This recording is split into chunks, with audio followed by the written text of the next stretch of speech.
Akkam jirtu daawwattoota keenya jaallatamoo bakka jirtan maratti nagaa keenya kabajaa isiniif dhiyeessaa FIB irraa oduu yeroo kanaatii fi qindeeffannee jirru yerootti isin biraan geenyu irra geenye jirra. Hanga xumuraatti nu faana tura. Daani'eel Tasfaayitii. Qormaanni kutaa 12ffaa bara 2013 sababa nageenyaatiin bakkaa bakkatti osoo hin kennamin hafee amajjii 24 hanga 27 bara 2014tti laatamuu eegaluu biiroon barnoota Oromiyaadhaan beeksisee jira.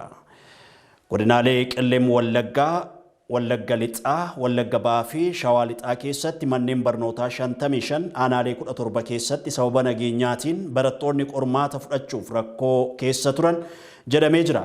Qormaata kana naamusa eegamuu qabu kabajuun barattoonni akka fudhatan kan gaafate biiroon barnoota Oromiyaa caasaan barnoota bulchiinsaa fi qaamoleen nageenyaa qophiin barbaachisu hundaa xumuramuun hojiitti galuun ibsameera. Oromiyaatti barattoonni 21,000 caalan qormaanni kutaa 12ffaa bara 2013 osoo hin qoramin turuu isaanii biirichi beeksiseera. Dabalataanis naannoo Amaaraatti qormaanni biyyoolessaa kutaa 12ffaa sababa weerara gareen abuut geggeesseen osoo hin laatamin hafee eegaluun ibsamee jira. Sababoota ijoo rakkoo nageenyaa Wallaggaa hammeessan ifoome. Sochiin hidhattootaa fi fedhiin siyaasaa rakkoolee kunneen keessaa warra ijoo ta'uu gabaasni BBC addeessee jira. Taganyee Daaqaa. Lixni Oromiyaa waggoota muraasa darbanii fi dirree lolaa fi hokkoraa ta'ee lammiileen rakkoo hamaaf akkuma saaxilamanitti itti fufanii jiru.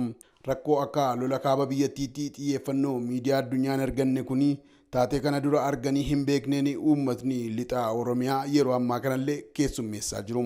Godinaaleen Wallaggaa arfan biyya magariitu bunaan beekamtu taatee fi hawaasa barnootaa yeroo mara jaallatu ta'uusaa seenaa isaaniirraa hubachuun kan danda'amudha. Waggoottan sadan darbanii kaasee ajjecha suukanneessaa ta'anii fi kana dura kan hin beekamne godinicha keessatti keessummeeffamaa jiru. Waggoottan 27 darbanis akkuma sabaa fi sablammii biroo wayyaanee dura dhaabbachuun qaaliiwwan ilmaan isaa itti wareeguun sirnicha dhabamsiisuu keessatti qoonni inni ba'e yoomillee kan dagatamu miti. Bara 2010 irraa eegalee godinaalee lixa Oromiyaa arfan keessatti ajjechaa jumlaa, saamicha, ajjechaa qondaaltotaa fi caasaalee nageenyaa irratti xiyyeeffate taasifamuun seera maleessummaa babal'isuu itti fufee jira. Ajjechaa kana mootummaan humna hidhatee bosona jiru ABO shanee ittiin jedhee waamu isaan immoo waraana bilisummaa Oromoo ofiin jedhantu raawwatee jedha. Isaanis gama isaaniitiin qaamolee nageenyaa mootummaatu raawwatee jechuun ofirraa dhiibu. Gidduu kanatti hawaasni godinaalee arfanii nagaan haala hin eegamneen rakkoo hamtuudhaaf saaxilamee jira. Haleellawwan kunneen garuu nagaa hin finne. Qaamoleen ajjechaa kanaan miidhaman lola biroo keessa galuun gara haloo wal ba'uutis adeemamee jira. Yeroo ajjechaa fi buqqaatiin jimlaa kun raawwatu sabni Amaaraa naannoo Oromiyaa keessa jiran akkuma ilmaan Oromoo kamiyyuu miidhamuu waan malanii fi humni fiinxaleeyyii Amaaraa naannoo Oromiyaa keessa seenuun hawaasa nagaa irratti haloo ba'uun ajjechaa fi saamicha geggeessaa jiraachuu hawaasni himataa jira. Humnoonni fiinxaleeyyii Amaaraa haleellaa tibbanaa baatii muddee bara 2014 keessa godinaalee Wallagga Bahaa fi Horroo Guduruu aanaalee adda addaa keessatti lammiilee nagaa ajjeesuu fi qabeenya isaanii barbadeessuu jiraattonni himachaa turuun isaanis ni yaadatama. Jiraattota keessaa kanneen BBC Afaan Oromoof yaada isaanii kennanis ajjechaa kana kan raawwate humna fiinxaleeyyii Amaaraa faannoo jechuun of waamu ta'uu isaa mirkaneessanii jiru. Qaamni hidhate biroo naannoo Amaaraa irraa seenuun rakkoo nageenyaa kana uumuu shakkii qabaachuu isaanii mirkaneessanii jiru. Dhimma ajjechaa kanaan wal qabatee hoogganaan biiroo bulchiisaa fi nageenyaa Oromiyaa obbo Shaafii Huseen gama isaaniitiin hidhattootni Amaaraa haleellaa tibbanaa keessaa qooda hin qaban warra achi jirantu ajjechaa kana raawwatee jechuun BBCtti himuu isaanii BBCtu gabaase. Dirqamni ijoo mootummaa nageenya lammiilee tiksuu ta'ullee dhalattoonni Oromoos ta'ee Amaaraa bakkeewwan lixa Oromiyaa jiraatan mootummaan dirqama isaa ba'aa akka hin jirre qeeqaa jiru. Rakkoon gama lixa Oromiyaa ajjechaa qofaas miti. Yeroo rakkoon nageenyaa mudatee tajaajilli bilbilaa fi intarneetii addaan cituun lammiileen rakkoo dabalataaf saaxilamaa turuun isaanis kan dagatamu miti.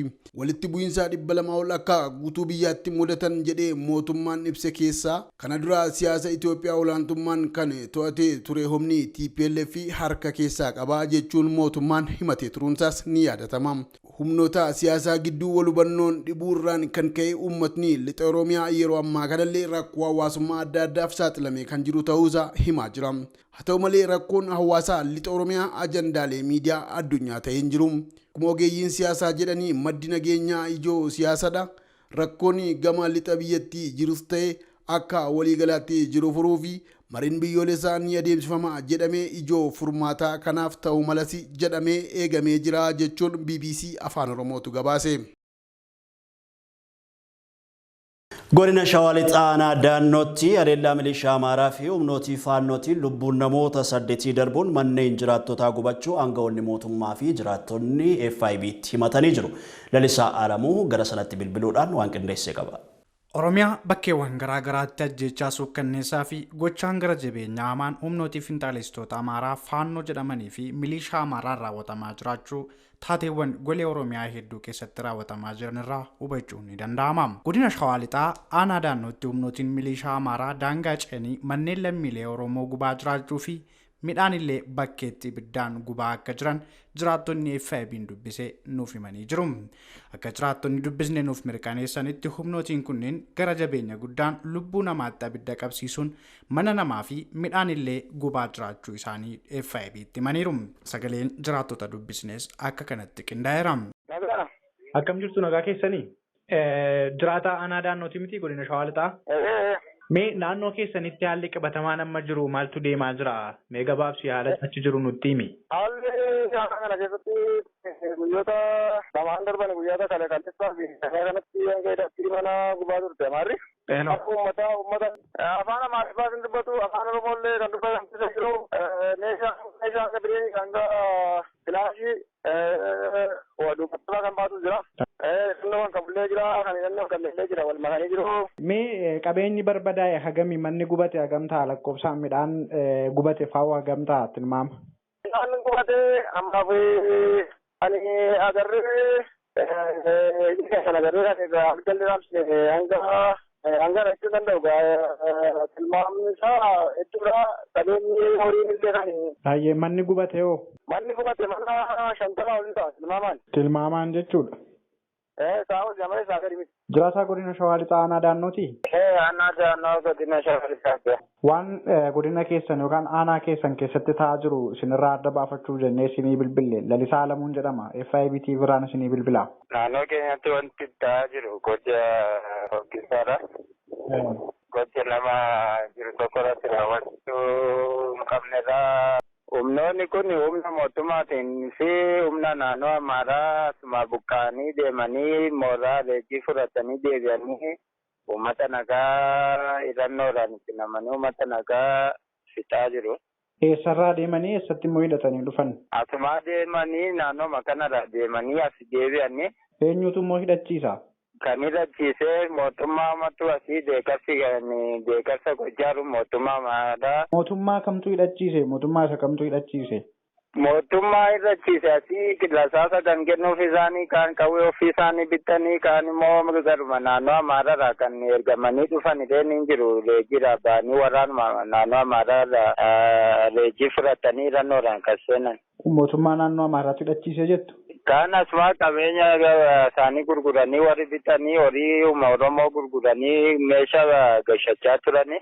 Karratti kana yoo Amaaraa dhufe karratti uumanitti fi kutanadha immoo waraanni mootummaa yoo itti dhufu karratti kana gidduutti gashanii uummata gidduutti fixaa jiru qabeenya isaanii saamaa jiru.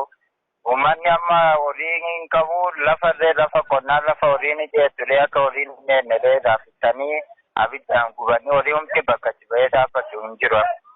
Jiraattotarraa akkuma kana dhageenyeen dhimma kana qulqulleeffachuudhaaf godina Shawaa Lixaatti bulchaa aanaa daannoo kataan obbo Lachiisaa Gabbisaa toora bilbilaa irratti argachuun dubbisne. Isaanis taateen aanaa isaanii keessatti humnootii finxaaleessitoota Amaaraa kanaan raawwatamaa jiraachuu amanuun humnootiin milishaa Amaaraa daangaa ce'anii manneen jiraattotaa gubuu fi lubbuu balleessuu akkasumas immoo midhaan uummataa gubaa jiraachuu nuuf mirkaneessanii jiru. Hello, godina Shawaa Lixaatti bulchaa aanaa daannooti miti? Obbo Lachiisaa. Eenyu jedhu hin jedhe. Lalisaa Alamuun jedhama. FIB TV irraan isiniif bilbilaa. Mee godina Shawaa Lixaa aanaa daannootti manneen gubataa jiraachuu akkasumas immoo namoonni qe'ee isaan irraa buqqaachuu hokkorri jiraattonni himatu komiitu jira. Mee waan kana maal quba qabdu hagam dhugaadha? Wantoonni ta'an kuni Ayyee.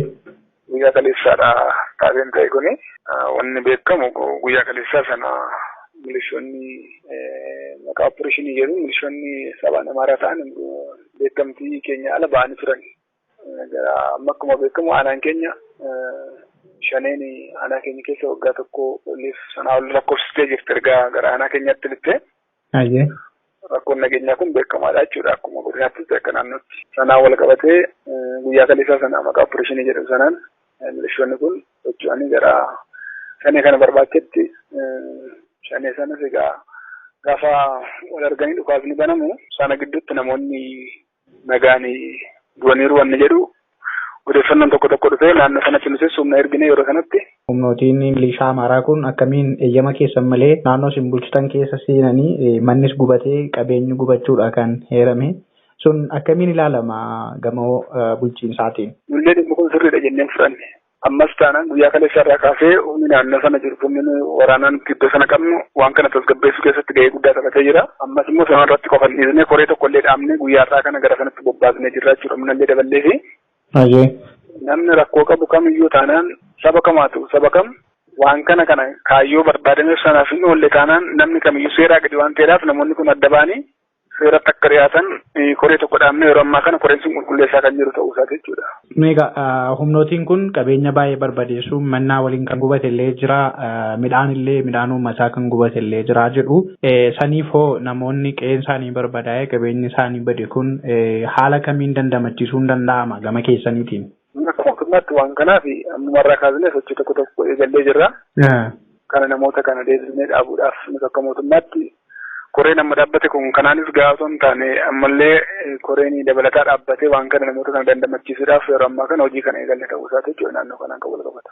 Akka jiraattota dubbisnee komii isaanii irraa dhageenyetti humnootiin mootummaallee humnootii milishaa kana ta'uudhaan nu miidhaa jiru jedhu jiraattonni kunoo hagam dhugaadha humnootiin isin bobbaastan kun qabiinsi isaan uummataaf gochaa jiran maal fakkaata? Inni kun sobaadha namni kana jedhu yoo jiraate nullee as jirra waan ta'eedhaaf sinitti murra dursa nutti muturra jiraata maaliif namni gaggeessaa qaba sadarkaadhaan namni jira. Illee qaama bulchiinsaatti hin jirra namoonni waraana kana ajaajilan illee hin jiru. Keenyaan immoo kan isaan jiran namoonni kun sadarkaa aanaarra jiru itti gaafatamtoonni isaanii kuni. Hangammaatti tarii rakkoon tokko namni wal qixaadha jechuun dandeessu. Rakkoon tokko uumamuu danda'a garuu hangammaatti waraanni mootummaa akkas godhaa wanti jedhamu namoonni isaanii kana fakkaata wanti jedhamu hangammaatti wanti nuti quba qabnu jiru akkuma nama sadifiin jedhamu tarii namni ilaalchisaaf gochaan isaa wal fakkaachuu dhiisuu danda'a garuu hangammaatti odeeffannoo akkasii kana waan namti qabnu hin qabnu jechuudha. Tole uummanni meeshaa hidhatee hin jiru jarri milishoonni kun immoo meeshaa hidhatanii kan jirani akka uummataatti uummanni Oromoo naannoo san jiran hidhatanii hin jirani harka qullaadha milishoonni sun immoo hidhatanii kan jirani uummanni Oromoo naannoo sana jiran haala kana jalaa dandamachuudhaaf maaltu godhamuu qabaa jettu meeqama kanarratti? Wanni ammataatiin ta'e kun sirriidha jennee fudhachaa hin jirru. Meeshaa qabaachuu dhabuun akka sabaatti sabni keenya yoo hidhate illee hin feenaani.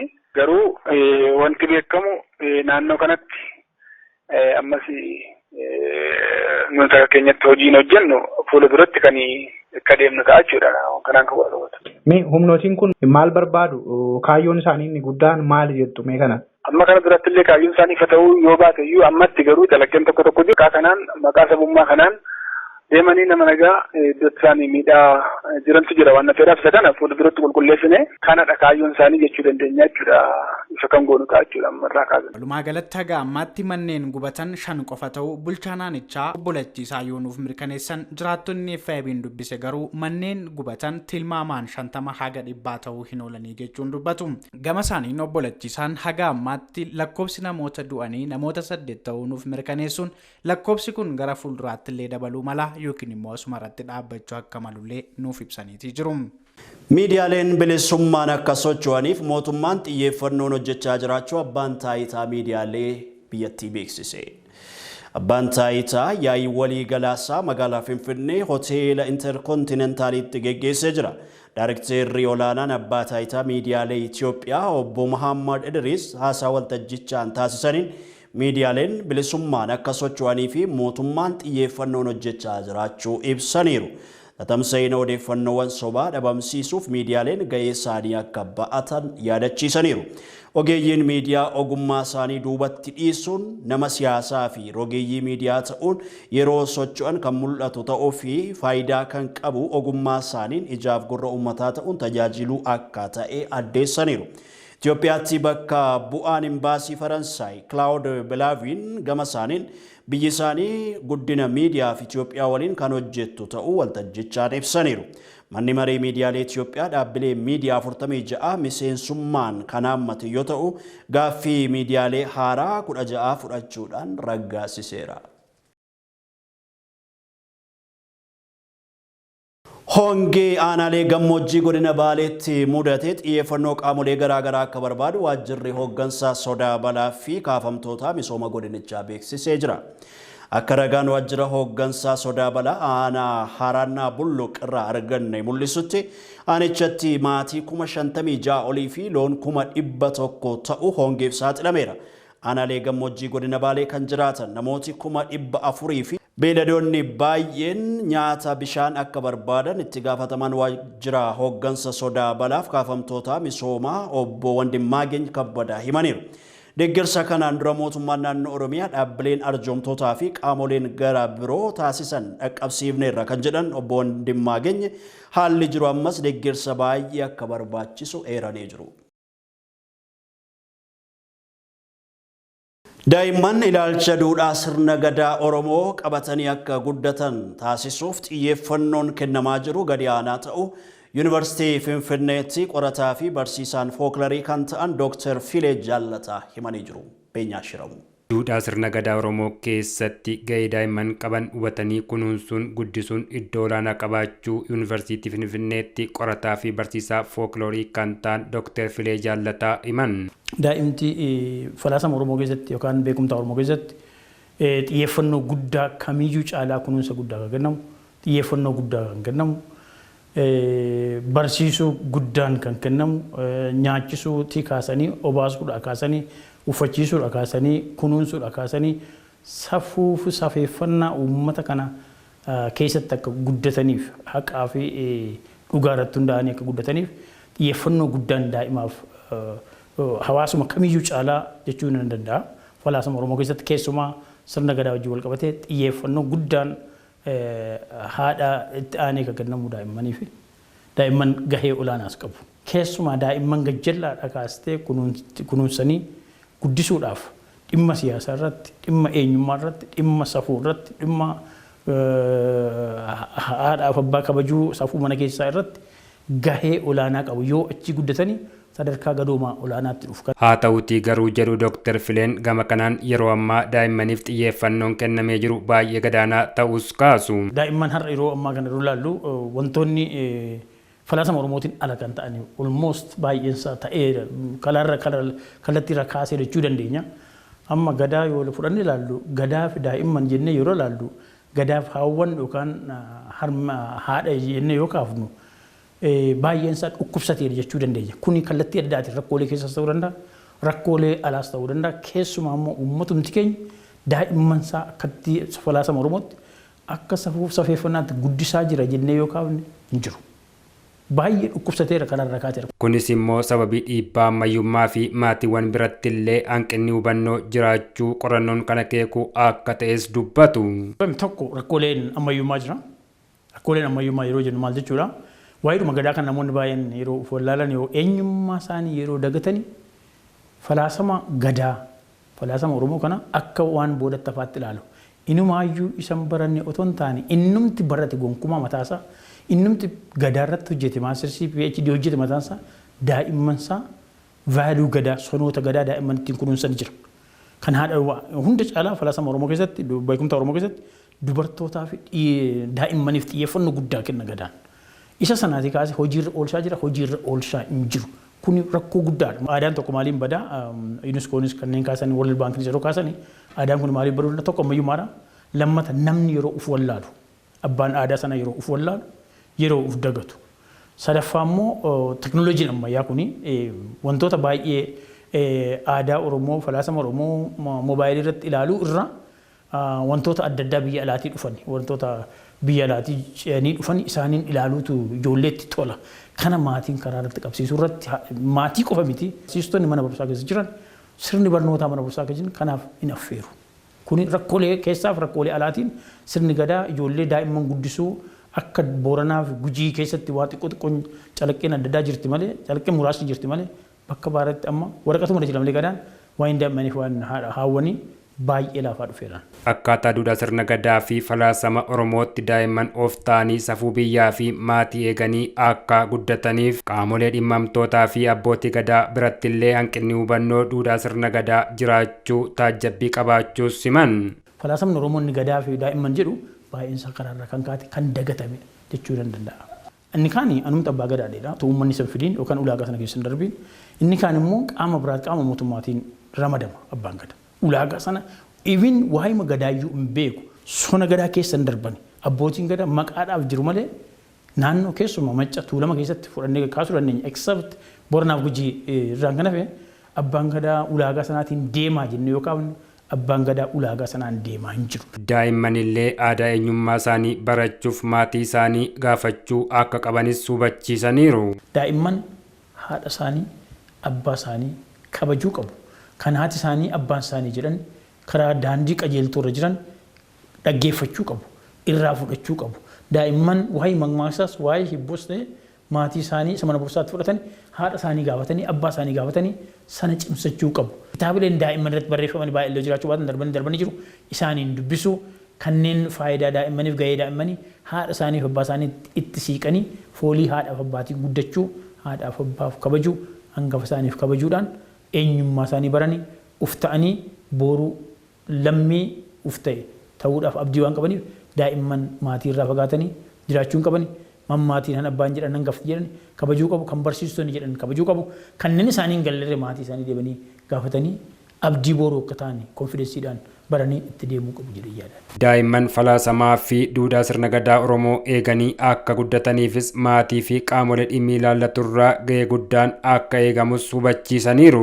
Daa'imnis wanta isaan irraa eegamu, barsiistonni wanta isaan irraa eegamu, maatiinis wanta isaan irraa eegamu gahee baanaan probably baduu guutummaa guututti illee yoo hambisuu baanne walakkaa isaarra seevii goonee dhaloota jenereeshinii gara fuulduraatti dabarsuu dandeenya yaada kanaaf imaanaa hunduma keenyarraatti eegama yaadaan.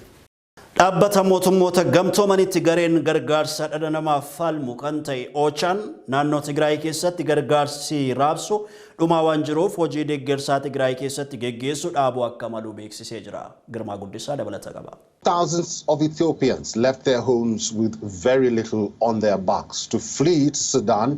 Sababa waraana kaaba Itoophiyaatti gaggeeffameen qisaasama qabeenyaa fi badiinsa lubbuu namoota kumaatamaaf akkasumas lammiilee miiliyoonaan lakkaa'aman qe'ee fi qabeenya isaaniirraa godaanaa jiraachuu isaanii miidiyaaleen biyya keessaa akkasumas dhaabbilee fi miidiyaaleen gurguddoon idil addunyaa gabaasaa turanii jiru. Yeroo ammaa kana keessatti illee bakkeewwan waraana itti gaggeeffamaa ture keessatti lammiileen hedduun deeggarsa ariifachiisaa gaafachaa akka jiranii fi deeggarsi midhaan nyaataa akkasumas deeggarsi yaala fayyaa kanaan dura karaa dhaabbilee gurguddoo idil addunyaarraan kennamaa ture dhumachaa waan jiruuf lammiileen naannoo Tigraay 140 kan ta'an beelaaf saaxilamaa jiraachuu fi ammas naannolee Amaaraa fi naannoo Affaar keessatti namoonni daran rakkachaa jiraachuu isaanii gabaasni tokko tokko bahaatee jira. Kana qofa osoo hin taane rakkoo nageenyaa walqabatee lixa Oromiyaa fi godinaalee Oromiyaa garaagaraa keessatti namoonni hedduun rakkoo cimaaf saaxilamaa jiraachuun illee himamaa kan jirudha. Kanuma wajjin walqabatee dhaabbata mootummoota gamtoomanitti jaarmiyaan gargaarsa dhala namaa kan ta'e Oochaan hojii idileessaa kan naannoo Tigraay keessa jiru dhaabuuf akka jiru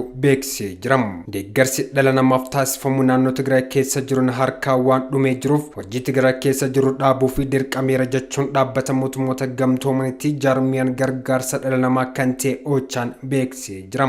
Itoophiyaan gama kaaba keessatti wal waraansa gaggeeffamu walakkeessa baatii muddee kaasee uummata miiliyoona hedduu kanneen Tigraay keessatti gargaarsa eeggatan akka hin dhaqqabne ittisee jiran. Dubbii himaan Oochaa Jeensi laarkee akka jiranitti jaarmiyoonni gargaarsa kan tokkummaa mootummootaas ta'e kan dhuunfaa hojii isaanii hanqisaa kan jiran yoo ta'u kunis sababa hanqina gargaarsa boba'aa fi maallaqaa ta'uu ibsanii jiru. Dhuma baatii gurraandhala qabee gargaarsa raabsuu guutummaatti kan dhaaban ta'uu jaarmiyoon akeekkachiisanii jiru. Nyaata gabbisuu fi nyaata dabalataa akkasumas wal'aansi kanneen hanqina nyaataan akka hamaatti miidhamaniif kennamuu kan hin jirre ta'uu ibsanii jiru.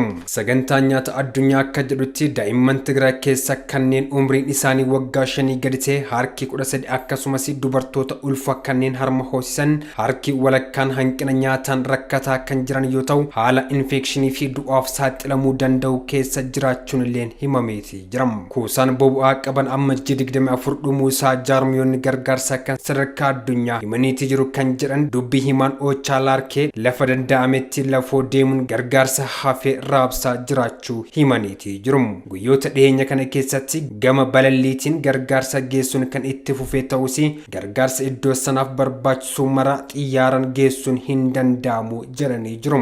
Walwaraansi mootummaa Itoophiyaa fi adda bilisummaa uummata Tigraay gidduutti ta'e gara naannolee ollaatti babal'achuun Affaarii fi bulchiinsa naannoo Amaaraa keessatti uummanni 100,000 hedduu lakkaaman akka godaanan gochuun beelaa fi hanqina nyaataan mudate akka dabalu taasiseeti jira.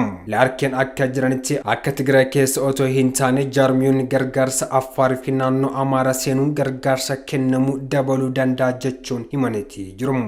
Kan gabaaseem Ochaam. Naannoo Harariitti kenniinsa tajaajila fayyaa cimsuuf hojjetamaa jiraachuun himame. Odii Muusaa. Naannoo Hararitti kenniinsa tajaajila fayyaa cimsuuf murannoon hojjetamaa jiraachuun himamaa kan jiru yoo ta'u naannichattis dhimmoota tajaajila damee fayyaa ittiin cimsuun danda'amu irratti ogeeyyii fayyaa naannicha keessatti argaman wajjin mariin adeemsifamaati jira. Marii kana gubbatti kan argaman itti aantuun pirezidaantii naannoo Hararii aadde Misraa Abdallaa tajaajila fayyaa hawaasaa fooyyessuuf irra caalatti miseensonni inshuraansii fayyaa hawaasaa tajaajila gahaa akka argataniif hirmaannaan ho'aan godhamaa jiraachuu dubbatanii kan jiran yoo ta'u naannichattis kenniinsa tajaajila hospitaalotaa kan dur turaniin walqabate rakkoolee ka'aa turan furuudhaaf hojiiwwan hojjetamaa turaniin bu'aan gaariin argamuu dubbachuudhaan rakkoowwan gama dhiyeessii qorichaatiin jirus furuuf hojjetamaa jiraachuu kan dubbatan naannichatti dhiyeessii qoricha artifishaalaa hambisuudhaaf manneen qorichaatiif farmaasiileen uummataa banuuf hojjetamaa jiraachuudhas dubbataniiti jiru. Itti gaafatamaan biiroo fayyaa naannoo Hararii Dr. Ibsaa Muusaa ammoo gama isaaniitiin humna dhaabbilee fayyaa cimsuu irra dabree dhaabbilee fayyaa ijaaramanii xumuraman gama hojiidhatti galchuudhaaf dhaabbilee fayyaa dabalataan babal'isuuf hojiin bal'aan hojjetamaa jiraachuudhas dubbataniiti jiru. Gabaasni kan fuula feesbuukii waajjira dhimmoota koominikeeshinii mootummaa naannoo Hararii irraa fudhatamedha. Daawwattoota keenya oduun keenya ammallee akkuma itti dhufeetti jira. Amma immoo gara oduu biyya alaatii arganneettan isin ceesisa. Daangaa Ugaandaa fi Rwaandaatti burjaajiin uumame.